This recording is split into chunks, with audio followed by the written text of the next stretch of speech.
Namaskar. What's happening in Bangladesh and also what's happening in Ukraine? These are the two topics we're going to be talking about. First, Bangladesh, some breaking events. And to talk all about this, let's have Utsav C. He's joining us now. Utsav ji, namaskar and welcome to PGurus channel. How are you? Namaste and happy to be back, Sree. Thank you so much.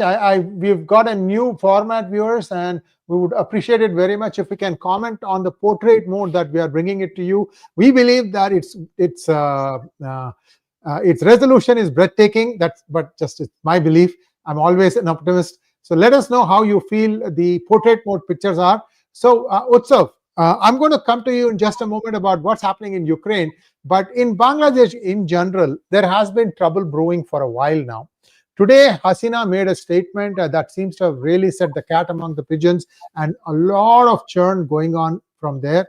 Viewers, we have some breaking news that we are trying to confirm, and I don't have it confirmed yet, but the breaking news I'll tell in just a moment. I want opening statement from Utsav on what he sees happening in Bangladesh and what he sees happening in Ukraine. Then I'll come to the main story. Over to you. Well, thank you, Sree, for inviting me. There is a lot of churn happening in Bangladesh, and as you may be seeing in the news, there is violence on the streets. There are students that are coming out, and this was expected along the lines of what we could have predicted before, because there are two things that are very important for our audiences to understand and for people across the world to understand. The current interim regime in Bangladesh that came to power unelected last year has not done a good job. It came with a lot of promise, as always happens. It claimed to have brought a quote-unquote revolution, color revolution, if I can call it that way.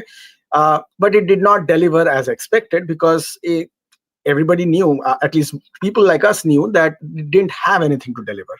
It was essentially a pathway for the radical Islamists to gain power. And so now what you see after a year is that people are getting upset. People are getting frustrated. The Bangladeshis are not better off now than they were 1.5 years ago or 1 year ago.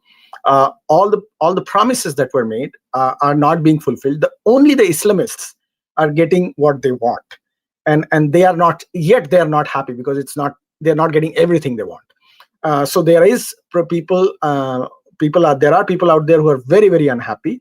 There are protests in the street because, according to the radicalization and the Islamization of the country, music teaching was banned from schools, and so students came out and started protesting. Under all these circumstances, it is easy to see that Yunus is under tremendous amount of pressure. His backers in the radical Islamist circles, especially the 𝗤𝗏𝗏 may be having second thoughts about backing him, and may even explore the idea of grabbing power. At the same time, Sheikh Hasina, who is the legitimately elected leader of the country still, because there was never an election that was done in Bangladesh after removing her from power, she has a voice now, and more people are realizing that what was done last year in August may not have been the best idea. And when I'm saying more and more people, it's the people of Bangladesh who are realizing. We always knew this, but on the ground, people are realizing this more. Thank you so much. And let's talk about Russia, Ukraine for a second. And then I want to give the breaking news. I have everything loaded to go, viewers. See, there are a couple of hints that are coming now. Is the NATO getting ready to dump Zelensky like a hot potato? Because a couple of scandals have come. And in return, will they also dump Ursula? Over to you. So that's a very important observation that you made. So what is happening is, and I'm going to discuss this further in my site report on the map that usually I've been doing, and you will see why this is happening. But the latest news is that there is investigation that is heating up. It was actually started a couple of months ago, but it is now beginning to heat up against the inner circle of Zelensky and Zelensky himself to some degree.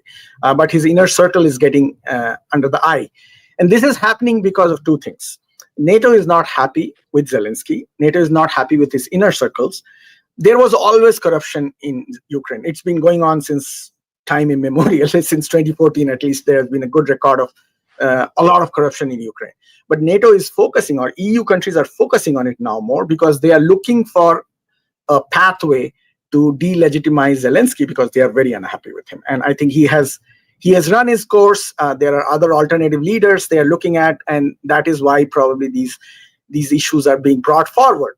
Now, there needs to be an understanding that within Ukraine, Zelensky still has a lot of support in the current ruling structure. The SBU, which is their intelligence unit, their army, a big chunk of their army, that and at least their commanders, are still loyal to Zelensky and to the SBU. And the SBU is loyal to Zelensky.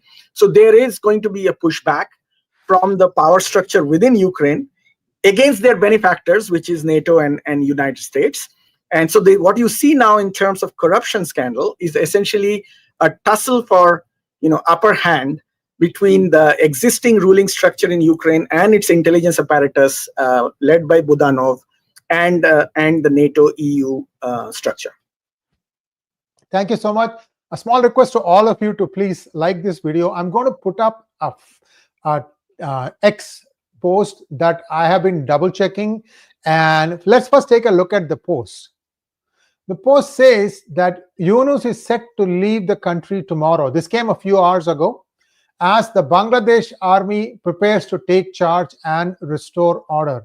There have been riots all day today following the speech of Sheikh Hasina, but that was not the first one. There were other speeches also, I think also from the BNP leaders. So there has been something going on, and the story is that army will temporarily take over. On the 20th of November, a caretaker government will be formed, and there will be a way for neutral elections to take place very, very shortly.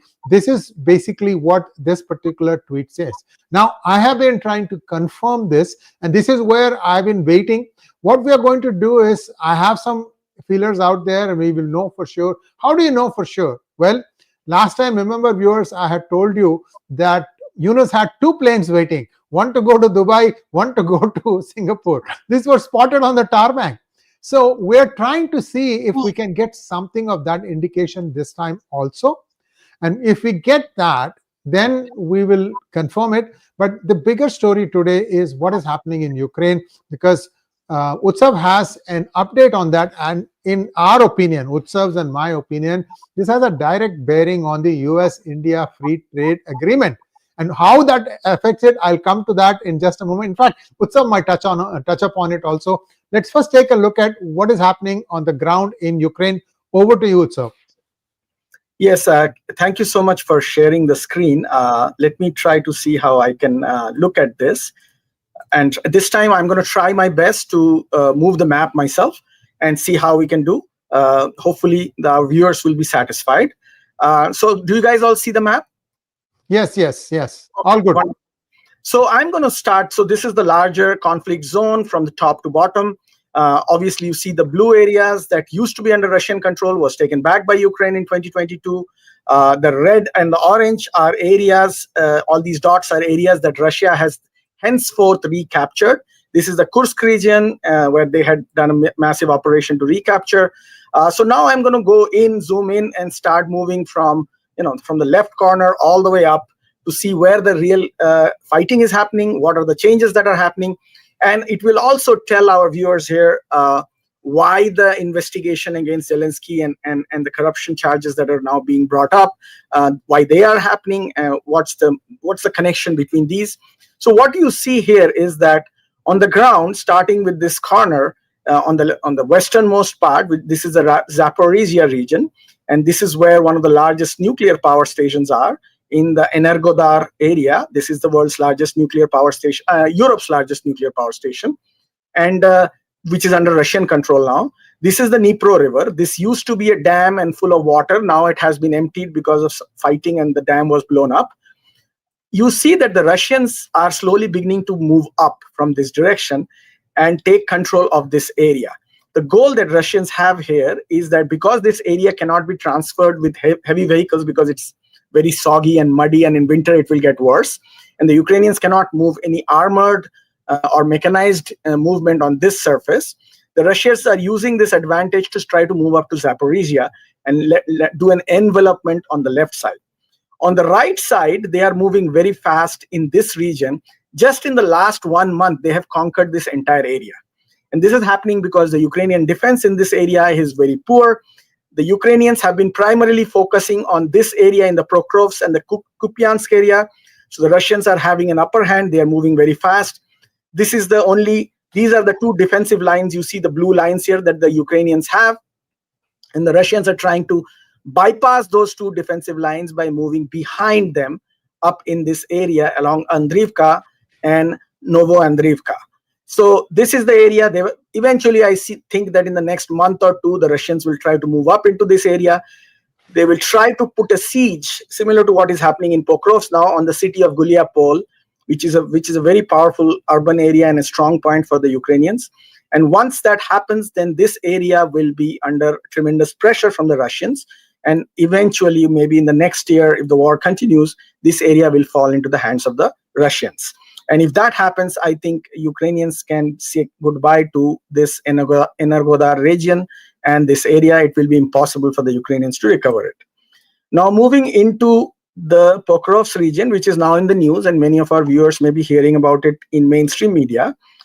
Last time when I spoke 2 to 3 weeks ago, I had discussed how the city of Pokrovsk was being targeted. So last time the map was more or less around this area. So in the last 3 weeks, Russia has fully taken over the city of Pokrovsk, and there is no chance for the Ukrainians to reconquer it back. In fact, about 2,000 to 3,000 Ukrainian soldiers are trapped in the area of Mirnograd, which is this area.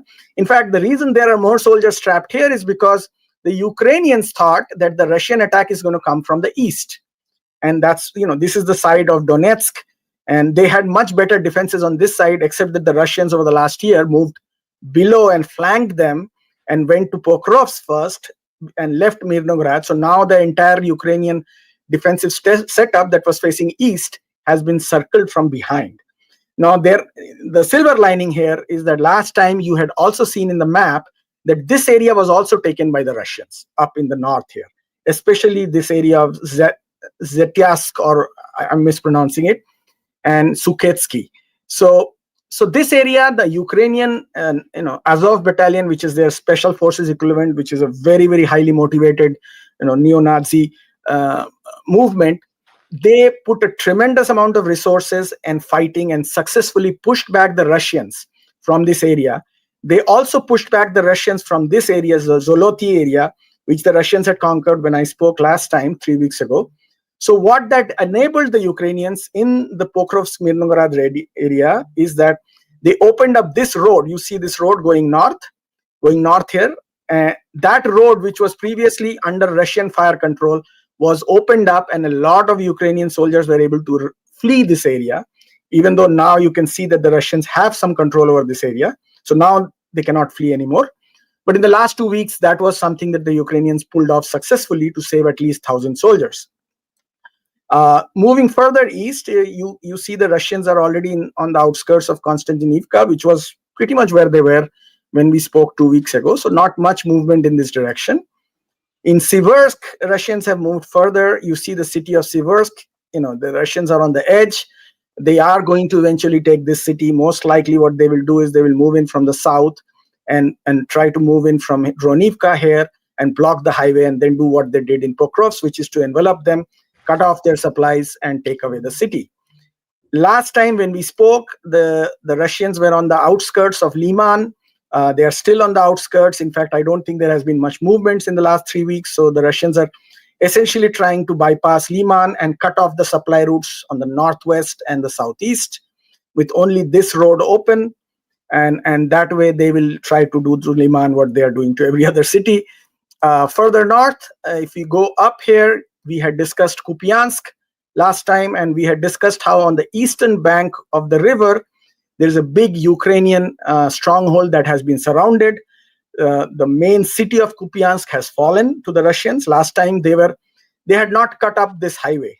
These two highways were still open when we spoke 3 weeks ago.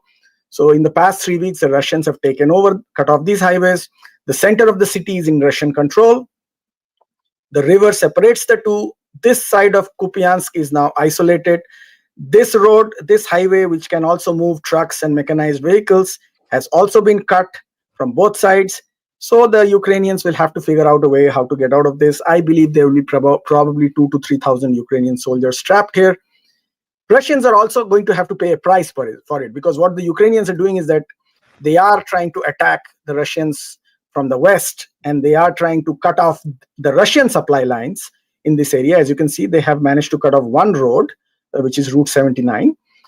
So it's a back and forth game, but as you can see, the upper hand is absolutely with the Russians. They are squeezing the Ukrainians, and the biggest challenge that the Ukrainians face now is that they do not have human resources. They're running out of soldiers. The number of deaths that the Ukrainians are having, or the number of injuries that they are having, is, in my opinion, 3 times or so more than what the Russians are having, even though the Russians are the attacking force. So it should have been the other way around. So we don't know exactly how this will pan out, but things are really, really dire for the Ukrainians. Similarly, there's a new change here. This city of Vovchansk, which the Russians actually first attacked last year, more than a year ago. And now they have taken over this city. So they are creating a buffer zone towards Kharkiv further down here. This is the Kharkiv region. So the Russians are trying to create a buffer zone here to protect the city of Belgorod, where Ukrainians have done a lot of special operations and targeted the city. Similarly, in this area in the north near Kursk, the Russians have created a buffer zone. All in all, doesn't look good for the Ukrainians right now, which takes us back to the issue of the fight that is happening between the NATO and Americans and Zelensky, because I think EU is trying to push Zelensky to send more soldiers, recruit more soldiers, and there are no people to fight on the Ukrainian side. So it's not good. So interesting story that came. Angelina Jolie decides to take a visit to the war-torn area. She gets a driver. She's sitting off in a car, goes to a check post, and this driver is 16 years old. The driver is pulled out of the car, and Ukrainians tell him, "You go join the army. We need funds." Yeah, that is a true story. Unfortunately, that is what happened. And what is interesting here is that, see, it is these kinds of incidents that show the desperation on the side of the Ukrainians, and it doesn't look well on the side of NATO and US, because what essentially it tells the world is that no matter how many weapons you give, no matter how good those weapons are, which obviously our American weapons are really good quality, at the end of the day, where the rubber meets the road, it is manpower, infantry, and battle tactics that can make the difference. And it is becoming more and more clear that the Russians have a good amount of upper hand on that aspect. So regime change, assuming that that's what it is headed towards, how is that going to help Ukraine, Utsav? I don't think that the regime change is going to help Ukraine. What I believe is that Zelensky is running out of friends in the West. He obviously didn't make that many friends in the American new establishment under President Trump.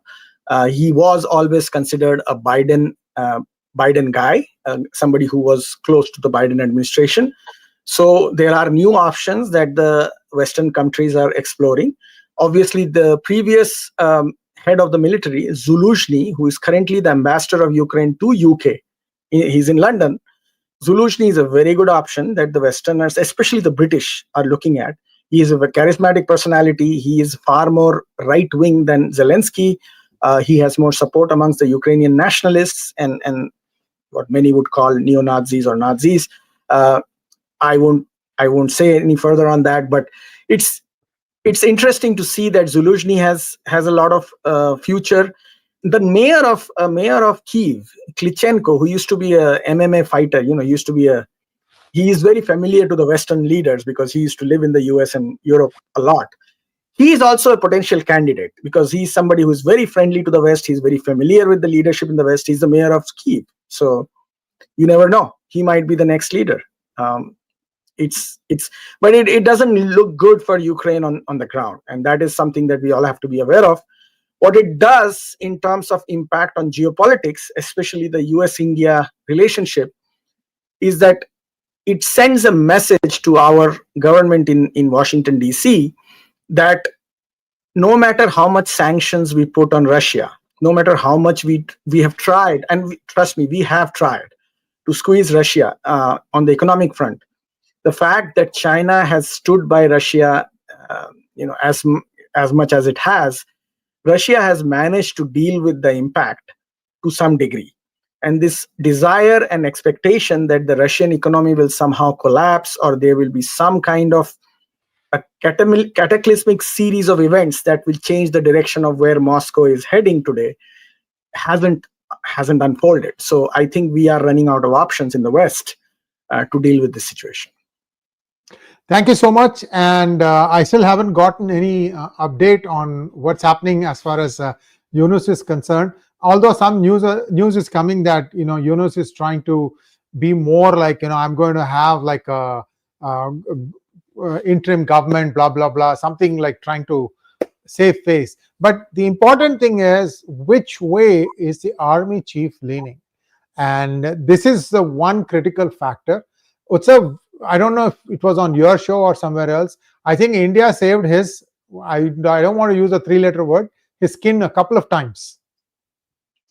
See, so I don't know much. So, until I know everything in detail, I really cannot say much.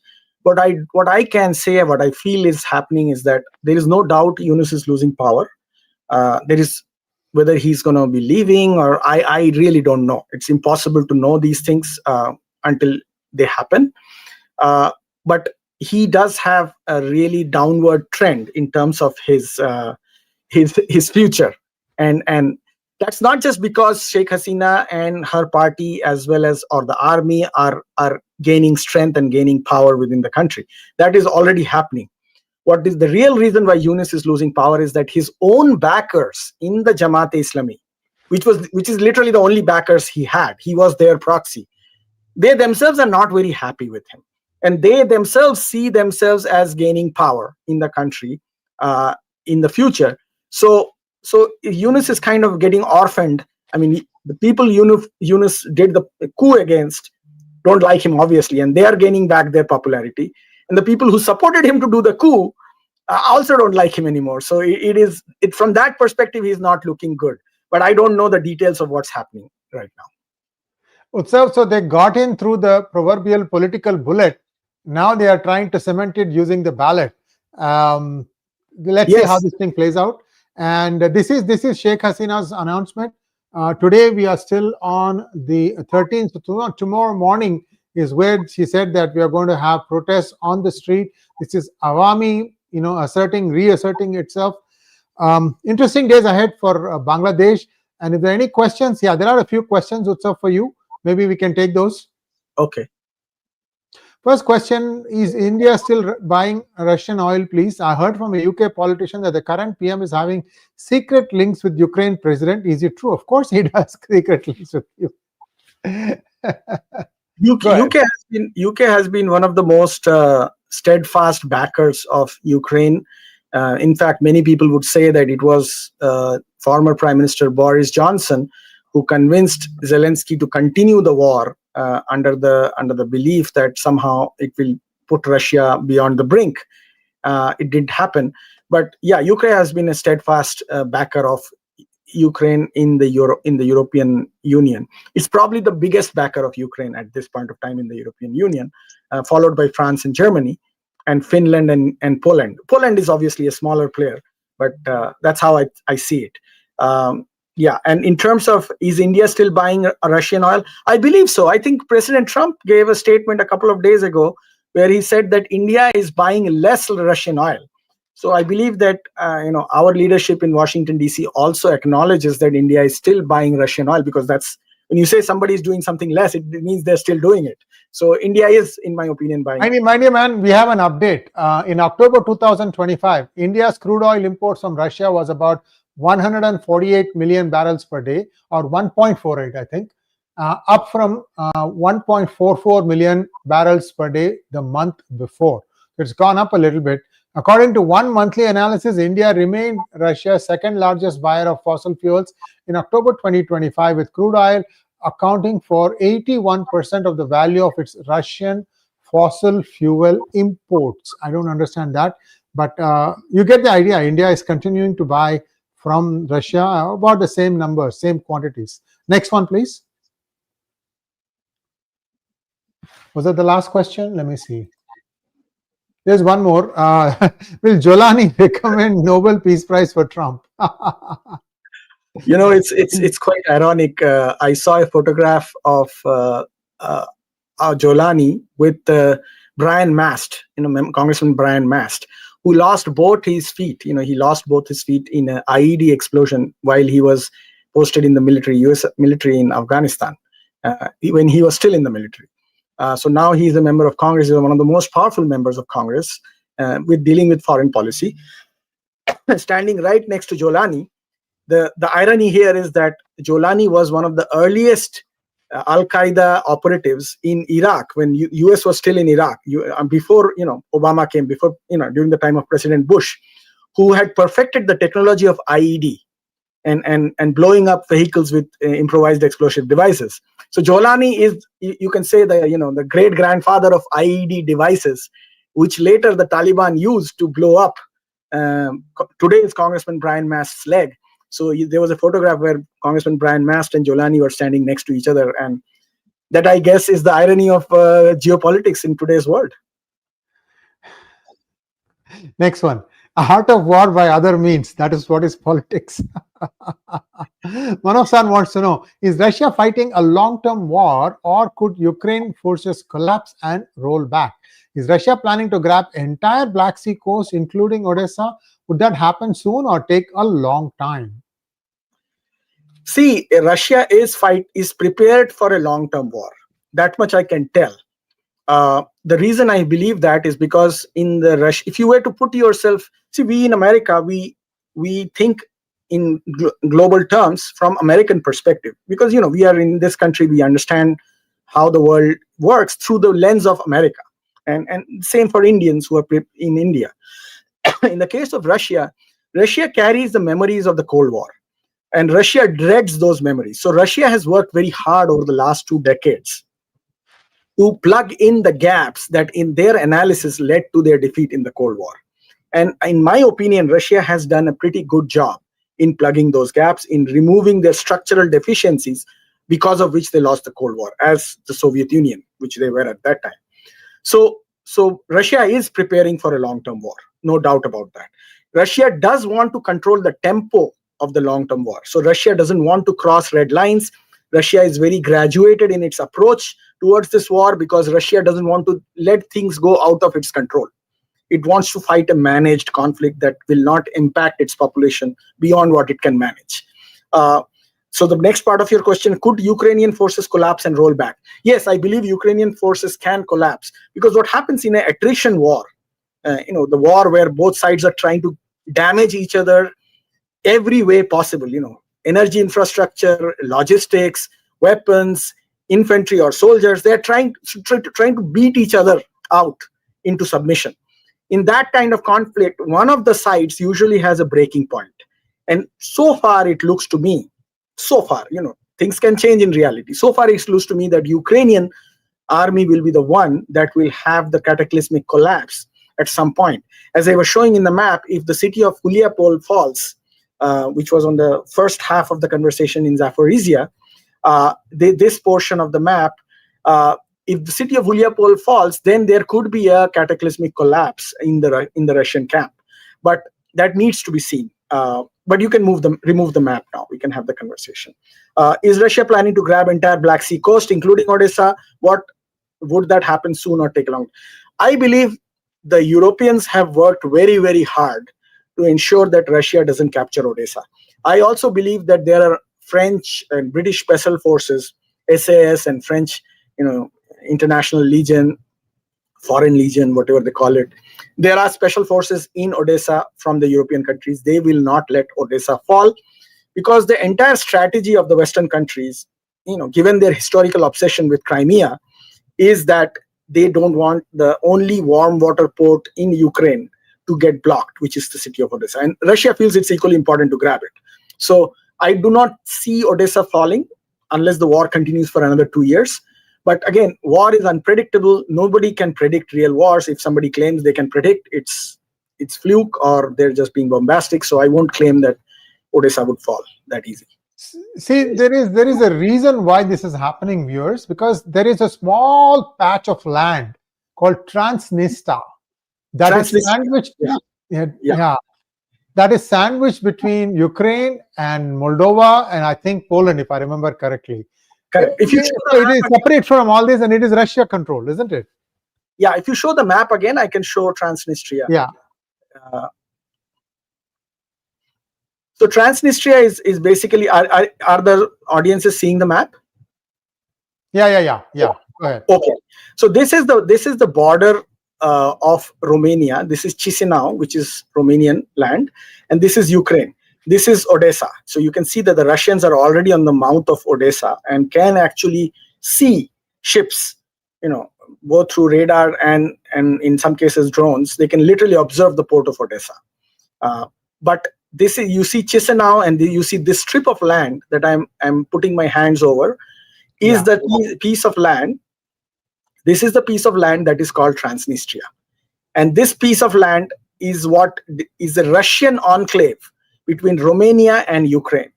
And initially, when the war started, Russia's goal was to take Odessa and connect with Transnistria and kind of create a larger strategic envelopment and cut Ukraine off from the Black Sea.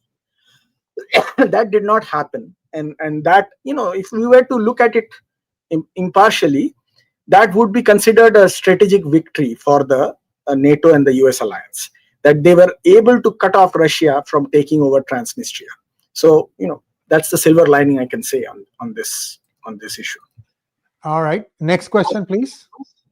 Ameya Rupal, will India really stop buying Russia's oil? Should we buy it because it indirectly helps China, which helps Pakistan? What should be our strategy? I don't know what India's strategy should be. I'm sitting here in Washington, D.C. I have no way to advise anybody in India on their strategy. But what I can say is that India, it seems to me, has plans to continue to buy Russian oil purely from its own perspective, own benefits. India is benefiting tremendously. It's able to keep inflation down. In fact, some states, it's deflationary economy in India. And so India has been able to control prices primarily because of its ability to have cheap Russian oil. I don't think India is going to change that. It may go up and down depending on the trade negotiations with our other partners. I don't think India will stop. About indirectly helping China, which helps Pakistan, I think China has good relations with Pakistan. America has good relations with Pakistan.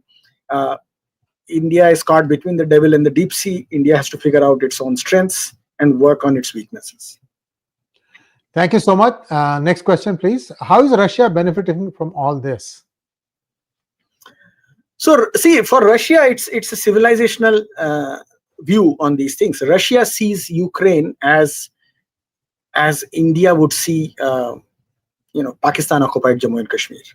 Even though Ukraine is an independent country, Russia had acknowledged that it was an independent country. Russia has accepted it as an independent country, but Russians see Ukrainians as their civilizational brethren. Ukrainian nationalists don't see it that way. They consider Russians to be less Russian than the Ukrainians themselves think of themselves as Russians. The Ukrainians think they are the real Russians. The Kievan Rus, the historical Kievan Rus was, as they say, in Kiev. Russians think that Ukraine is their backyard. It's a way of looking at things. So Russia does want to have as much of Ukraine as possible. It is true, though, that we have to accept that eastern part of Ukraine, about 60% of Ukraine, is very Russian. They speak Russian language. They consider themselves, they're culturally very Russian, despite nearly 10-15 years of efforts by Ukrainian nationalists to change that identity. They have not succeeded. So there must be enough Russian identity in Ukrainians that has led them to continue to think of themselves as Russians. So it's a complicated thing. Russia sees itself benefiting from it. Geopolitically speaking, Russia doesn't want the NATO forces to be able to position their nuclear-capable missiles any further than Poland. And Russia, this is some of the things that have been Russians claim they have been saying from the beginning that was leading to this conflict. Russia keeps saying that when the Soviet Union broke up, advisors of President Reagan and George Bush, when treaties were being signed, when the Berlin Wall came down, they had promised, and I have seen videos where it seems that they have promised that on record, that the NATO will not expand beyond Germany. And then NATO kept on expanding. It took Poland in, it took Romania in, it took many other countries in. Russians think of that as a betrayal. Russians feel that that is something that is never going to stop. Then obviously in the 90s, the Serbian-Croatian conflict happened. The Russians feel that Slavs are being targeted by, so it's a multiple set of reasons. They feel aggrieved. For them, this is a civilizational war. Thank you so much. A lot of things that I wanted to touch upon, like nuggets of data actually. Angela Merkel, after signing the Minsk II accord, they were first Minsk I, that nobody did anything. The Ukraine didn't do its part. Then there was a Minsk II, which Putin signed. And they were supposed to have implemented that. That included giving a fair amount of autonomy to the Donbass region.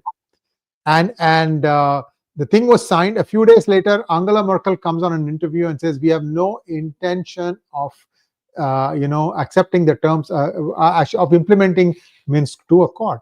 How do you think Putin is going to feel?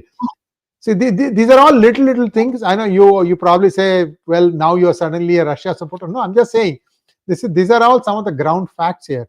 Not only that, I think Bojo goes to a Norway newspaper and claims that the MI6 units are embedded with the Ukrainians. Yeah. So yes. Yeah. I completely agree.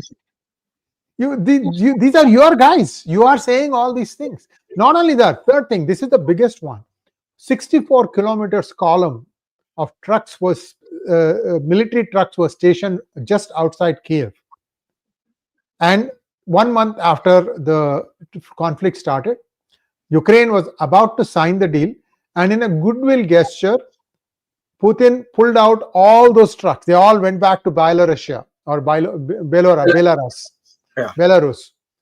And what happens? Bojo comes in and prevents Zelensky from signing that agreement, and suddenly, Russia looks like the fool. I'm just telling you guys, these are all things that actually happened in the last few years.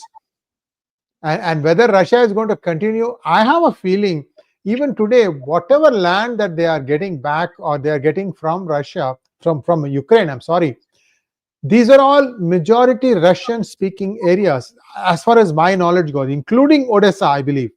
There has been a fair amount of ethnic cleansing that is alleged in Odessa of Russian-speaking people.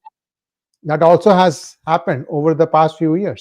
That's what I'm hearing. Also, the biggest kicker, in my opinion, you can tell me, Utsav, this is true or not. After coming to power, Zelensky banned usage of Russian language as an official language in Ukraine. Is this true? That's correct. There have been re-education camps in schools. The students get punished if they don't speak Ukrainian.